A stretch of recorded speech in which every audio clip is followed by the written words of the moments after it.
Alright, so let's go ahead and do some examples. Stoichiometry examples. Page 6 in your packet. So, page 6. And you know what? Let's go ahead and we'll do, you know what? Let's do number 8. We'll start right at the top. So number 8.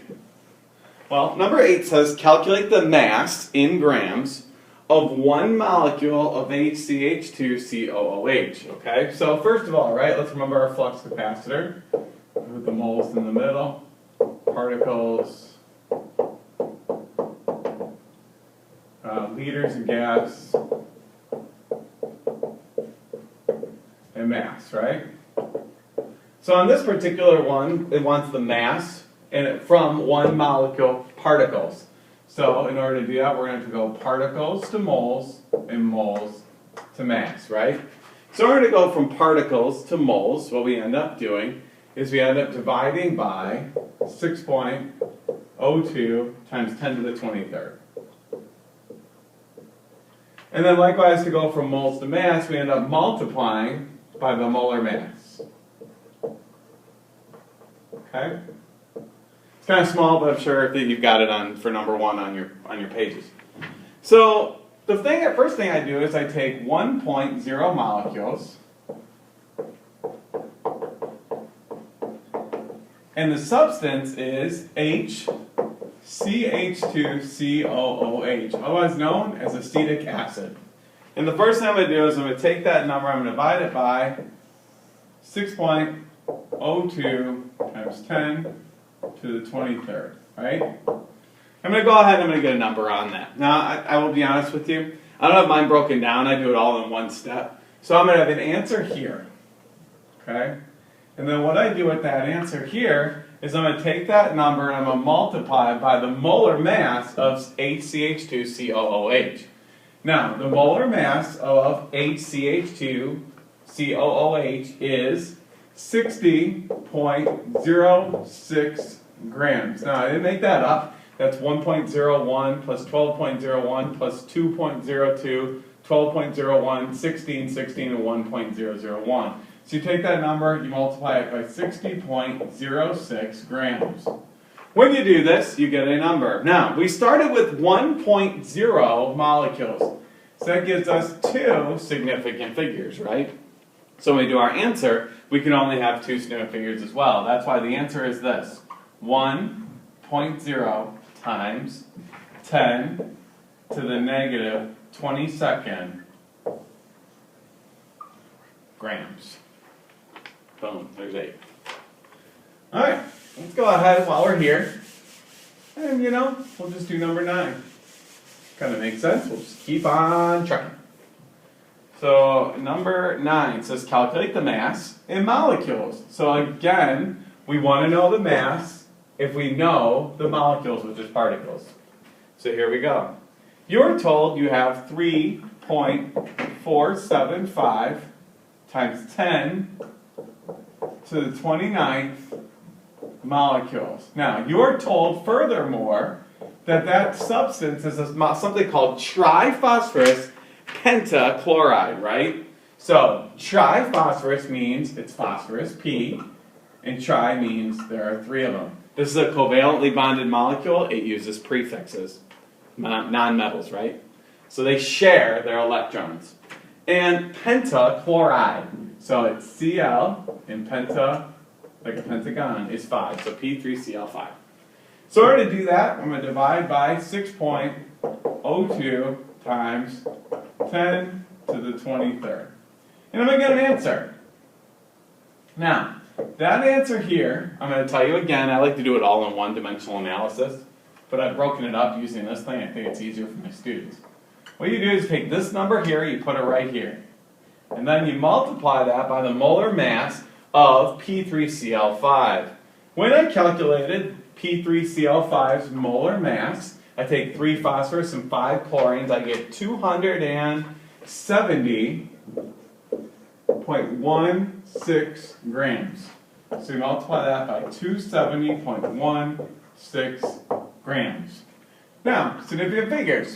1, 2, 3, 4 times 10 to the 29th, then it just has 4, right? We just count the part in front of it times 10 to.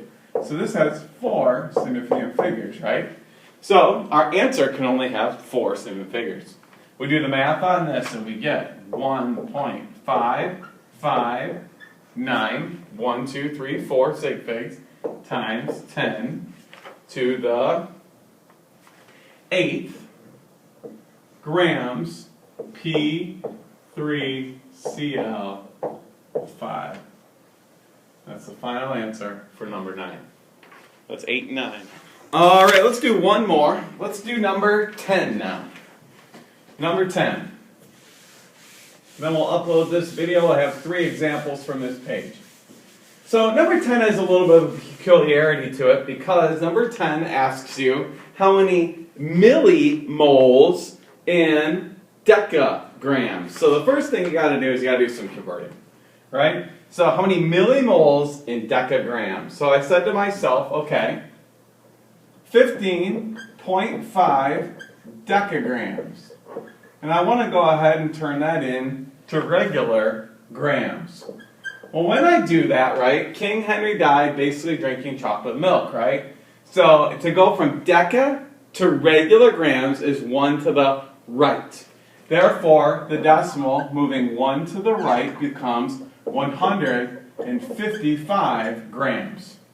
Now we have something that is a mass, right? And we want to go from mass to moles. Well, in order to do that, in order to go from mass to moles, we need to divide by the substance's molar mass. So in just a moment, we're going to go ahead and do that.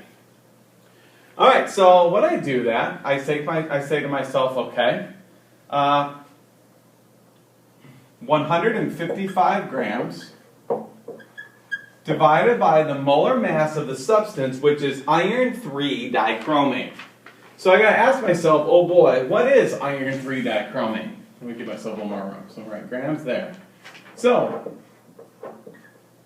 iron is Fe, and I tell you in the problem that you have Fe version 3. So it's Fe plus 3. And so then we also have Cr2O7, right? And that particular item carries a charge of a -2. So when I look at my charges, I say to myself, okay, self, what's the first number that's in common? Well, 6, right? It would take 2 irons to be +3, and a parenthesis, Cr2O7, there would be 3 of them, -2, -2, -2.